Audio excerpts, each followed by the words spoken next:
Before history, before Egypt, before every civilization we have ever named, studied, or celebrated, there was something else.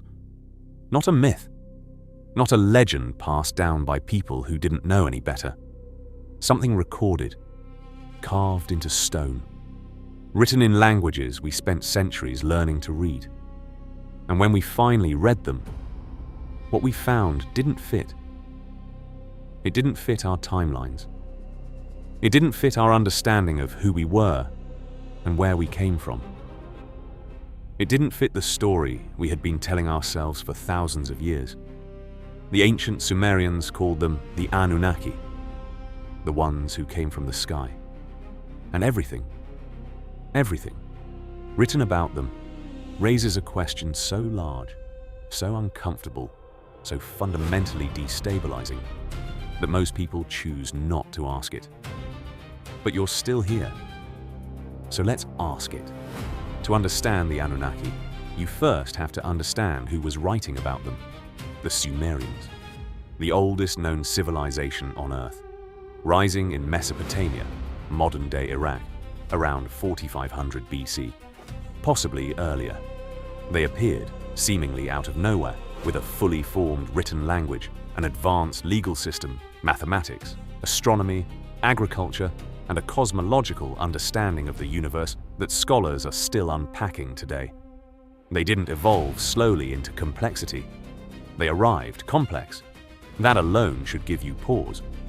And in their texts, thousands of clay tablets preserved in the dry desert air for millennia, they describe, in painstaking, matter-of-fact detail, beings who descended from the heavens and changed the course of human history. Not as allegory, not as poetry, as history. They called these beings the Anunnaki. The word itself, in ancient Sumerian, translates roughly as those of royal blood who came from the sky. Now, you can dismiss that as the imagination of a primitive culture projecting gods onto the unknown. Most academics do. But here is what makes that dismissal difficult. The Sumerians were not primitive. They mapped the stars with accuracy that wasn't replicated for another 3,000 years. They described the solar system, including planets we didn't officially discover until the 19th century. And they described the Anunnaki not with the vague, shapeless language of mythology, but with the precise, structural language of record-keeping. So the question isn't whether they believed it. The question is, what were they actually looking at? The primary source for what we know about the Anunnaki comes from a series of Sumerian texts, the most significant of which are known as the Enuma Elish, the Epic of Gilgamesh, and the Atrahasis. These are not obscure documents. These are the oldest written stories on Earth. And they tell in structured narrative form of beings who came to this planet with purpose. According to the texts, the Anunnaki came from a place called Nibiru, a celestial body described as moving in a long elliptical orbit, returning to our solar system on a cycle measured in thousands of years. When they arrived on Earth, the texts say they did not come as gods seeking worship. They came as workers seeking resources, specifically gold. The Atrahasis describes the Anunnaki laboring in mines, extracting material from the earth, growing weary of the work, and then, and this is where the texts become extraordinary, deciding to create something to do the labor for them. They called it the Lulu, the primitive worker, created, the text says, by mixing the blood or the essence of one of their own with the clay of the earth, formed in the womb of a female Anunnaki named Ninhursag, born to serve. Now, sit with that for a moment. An ancient text, written 5,000 years ago, describes a species from another world genetically engineering a labor force using their own biological material. That is either the most sophisticated metaphor a primitive culture ever constructed, or it is a memory of something that actually happened, something so far outside our comfort zone that we've spent centuries filing it under mythology because the alternative is too large to hold. Here is where most videos on this subject make a choice. They either go fully into ancient astronaut theory, aliens, spaceships, genetic engineering, and lose the people who need evidence, or they dismiss the texts as allegory and lose the people who have actually read them. We're not going to make that choice, because the more interesting question, the one that philosophy has circled for centuries without ever quite landing on, is not whether the Anunnaki were real. It's what their existence would mean. If the Anunnaki were real, if an advanced intelligence arrived on this planet, shaped our biology, built our first cities, gave us language and law and the ability to look up at the stars, then what are we? Not the apex of evolution. Not the intended product of billions of years of natural selection arriving at consciousness by accident. But something made. Something designed with a purpose. Something that was, at least at the beginning, not free. That question doesn't come from conspiracy theory. It comes from philosophy. From Plato asking what separates the maker from the made. From Descartes asking whether our thoughts are truly our own. From every religious tradition on Earth grappling with the concept of a creator who shapes something in their own image. The Anunnaki texts don't invent that question. They just give it a face.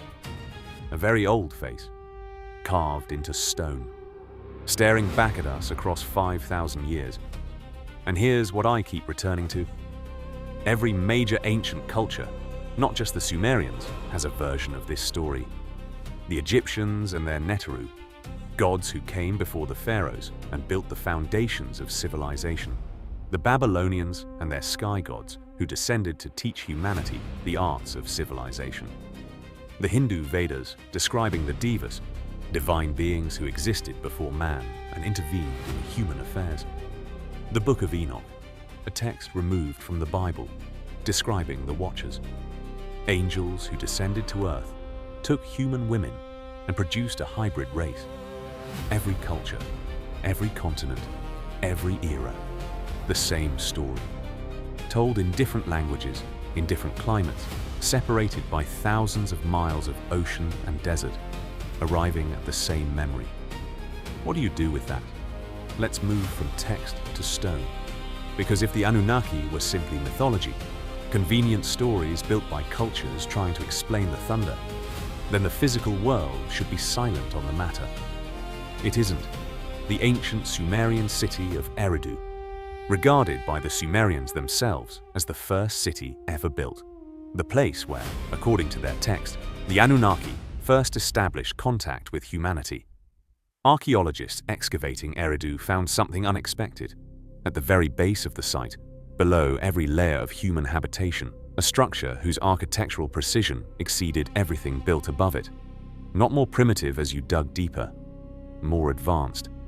In Pumapunku, Bolivia, a site so ancient its date of construction remains genuinely contested, massive stone blocks weighing up to 800 tons were cut with tolerances of less than a millimeter.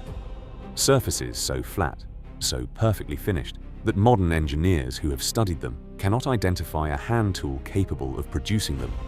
The pyramids of Giza, aligned to true north with an accuracy of 0.05 degrees. An alignment so precise it exceeds the accuracy of the Greenwich Observatory, a building constructed with the explicit intention of perfect alignment using modern instruments. Göbekli Tepe, 12,000 years old, deliberately buried, built by people with no written language, no metal tools, no agriculture, and yet organized, symbolic, astronomical, pointing at something. None of these structures fit the timeline. None of them fit the tools available. None of them fit a model of human civilization that begins with primitive people slowly, painfully learning how to build. They fit a different model, one the Sumerians described explicitly, a model in which the knowledge didn't come from within. It arrived. I want to ask you something. Not as a viewer, not as someone watching a YouTube video about ancient history, as a human being who woke up this morning in a world they didn't choose, with a mind they didn't design, asking questions they can't stop asking. If everything the Sumerians wrote is literal, If the Anunnaki came and shaped us and left, where did they go? The texts describe them departing, leaving the Earth, returning to Nibiru as its long orbit carried it away from our solar system, promising in some texts to return. That's not a myth structure. Myths don't promise a return date. Myths don't describe orbital mechanics. Myths don't leave forwarding addresses. And if they shaped us, if our biology carries their signature, then every question we've ever asked about God, about creation, about why we feel so certain there is something larger than ourselves, every prayer whispered into the dark, every temple built on every continent across all of recorded time, what if that wasn't faith? What if that was memory? Memory of something that was here.